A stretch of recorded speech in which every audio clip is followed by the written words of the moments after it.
بسم اللہ الرحمن الرحیم۔ آج میں حدیث مبارکہ بیان کرنے جا رہا ہوں صحیح بخاری شریف کی کتاب وحی کے بیان میں سے حدیث نمبر 3 ہے۔ نبی کریم حضرت محمد مصطفیٰ صلی اللہ علیہ وآلہ وسلم پر وحی کا ابتدائی دور اچھے سچے پاکیزہ خوابوں سے شروع ہوا۔ آپ صلی اللہ علیہ وآلہ وسلم خواب میں جو کچھ دیکھتے وہ صبح کی روشنی کی طرح صحیح اور سچا ثابت ہوتا۔ پھر من جانب قدرت آپ صلی اللہ علیہ وآلہ وسلم تنہائی پسند ہو گئے اور آپ صلی اللہ علیہ وآلہ وسلم نے غار حرا میں خلوت نشینی اختیار فرمائی اور کئی دن اور رات وہاں مسلسل عبادات اور یاد الہی و ذکر و فکر میں مشغول رہتے۔ جب تک گھر آنے کو دل نہ چاہتا توشہ ہمراہ لیے ہوئے وہاں رہتے۔ توشہ ختم ہونے پر ہی اہلیہ محترمہ خدیجہ رضی اللہ تعالی عنہا کے پاس تشریف لاتے اور کچھ توشہ ہمراہ لے کر پھر وہاں جا کر خلوت گزیں ہو جاتے۔ یہی طریقہ جاری رہا یہاں تک کہ آپ صلی اللہ علیہ وآلہ وسلم پر حق منکشف ہو گیا اور آپ صلی اللہ علیہ وآلہ وسلم غار حرا ہی میں قیام پذیر تھے کہ اچانک جبرائیل علیہ السلام آپ صلی اللہ علیہ وآلہ وسلم کے پاس حاضر ہوئے اور کہنے لگے کہ اے محمد پڑھو۔ آپ صلی اللہ علیہ وآلہ وسلم فرماتے کہ میں نے کہا کہ میں پڑھنا نہیں جانتا۔ آپ صلی اللہ علیہ وآلہ وسلم فرماتے ہیں کہ فرشتے نے مجھے پکڑ کر اتنے زور سے بھینچا کہ میری طاقت جواب دے گئی، پھر مجھے چھوڑ کر کہا کہ پڑھو۔ میں نے پھر وہی جواب دیا کہ میں پڑھا ہوا نہیں ہوں۔ اس فرشتے نے مجھ کو نہایت ہی زور سے بھینچا کہ مجھ کو سخت تکلیف محسوس ہوئی۔ پھر اس نے کہا کہ پڑھ۔ میں نے کہا کہ میں پڑھا ہوا نہیں ہوں۔ فرشتے نے تیسری بار مجھ کو پکڑا اور تیسری مرتبہ پھر مجھ کو بھینچا، پھر مجھے چھوڑ دیا اور کہنے لگا کہ پڑھو اپنے رب کے نام کی مدد سے جس نے پیدا کیا اور انسان کو خون کی پھٹکی سے بنایا۔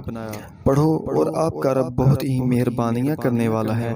بس یہی آیتیں آپ صلی اللہ علیہ وآلہ وسلم جبرائیل علیہ السلام سے سن کر اس حال میں غار حرا سے واپس ہوئے کہ آپ صلی اللہ علیہ وآلہ وسلم کا دل اس انوکھے واقعے سے کانپ رہا تھا۔ آپ صلی اللہ علیہ وآلہ وسلم خدیجہ کے ہاں تشریف لائے اور فرمایا کہ مجھے کمبل اڑا دو، مجھے کمبل اڑا دو۔ لوگوں نے آپ صلی اللہ علیہ وآلہ وسلم کو کمبل اڑا دیا۔ جب آپ صلی اللہ علیہ وآلہ وسلم کا ڈر جاتا رہا تو آپ صلی اللہ علیہ وآلہ وسلم نے اپنی زوجہ محترمہ خدیجہ رضی اللہ تعالی عنہا کو تفصیل کے ساتھ واقعہ سنایا اور فرمانے لگیں کہ مجھ کو اب اپنی جان کا خوف ہو گیا ہے۔ آپ صلی اللہ علیہ وآلہ وسلم کی اہلیہ محترمہ خدیجہ رضی اللہ تعالی عنہا نے آپ صلی اللہ علیہ وآلہ وسلم کی ڈار سے بندھائی اور کہا کہ آپ کا خیال صحیح نہیں ہے، اللہ کی قسم آپ کو اللہ کبھی رسوا نہیں کرے گا۔ آپ تو اخلاق فاضلہ کے مالک ہیں، آپ تو کنبہ پرور ہیں، بے کسوں کا بوجھ اپنے سر پر رکھ لیتے ہیں، مفلسوں کے لیے آپ کماتے ہیں، مہمان نوازی میں آپ بے مثال ہیں اور مشکل وقت میں آپ امر حق کا ساتھ دیتے ہیں۔ ایسے اوصاف وسنا والا انسان یوں بے وقت ذلت اور خواری کی موت نہیں پا سکتا۔ پھر مزید تسلی کے لیے خدیجہ رضی اللہ تعالی عنہا آپ صلی اللہ علیہ وآلہ وسلم کو ورقہ بن نوفل کے پاس لے گئیں جو ان کے چچا زاد بھائی تھے اور زمانہ جاہلیت میں نصرانی مذہب اختیار کر چکے تھے اور عبرانی زبان کے کاتب تھے۔ چنانچہ انجیل کو بھی حسب منشائے خداوندی عبرانی زبان میں لکھا کرتے تھے۔ انجیل سریانی زبان میں نازل ہوئی تھی، پھر اس کا ترجمہ عبرانی زبان میں ہوا۔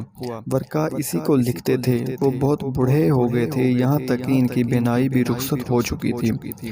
خدیجہ رضی اللہ تعالی عنہا نے اس کے سامنے آپ صلی اللہ علیہ وآلہ وسلم کے حالات بیان کیے اور کہا کہ اے چچا زاد بھائی، اپنے بھتیجے محمد صلی اللہ علیہ وآلہ وسلم کی زبانی ذرا ان کی کیفیت سن لیجئے۔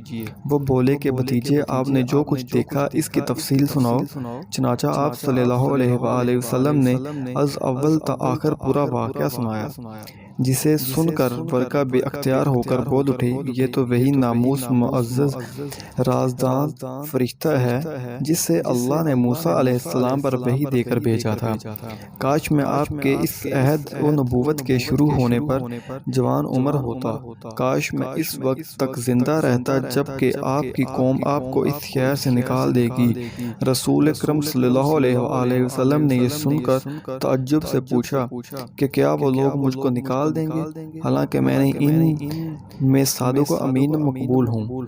ورقہ بولا، ہاں یہ سب کچھ سچ ہے، مگر جو شخص بھی آپ کی طرح امر حق لے کر آیا، لوگوں اس کے دشمن ہی ہو گئے ہیں۔ اگر مجھے آپ کی نبوت کا وہ زمانہ مل جائے تو میں آپ کی پوری مدد کروں گا۔ مگر ورقہ کچھ دنوں کے بعد انتقال کر گئے، پھر کچھ عرصہ تک وحی کی آمد موقوف رہی۔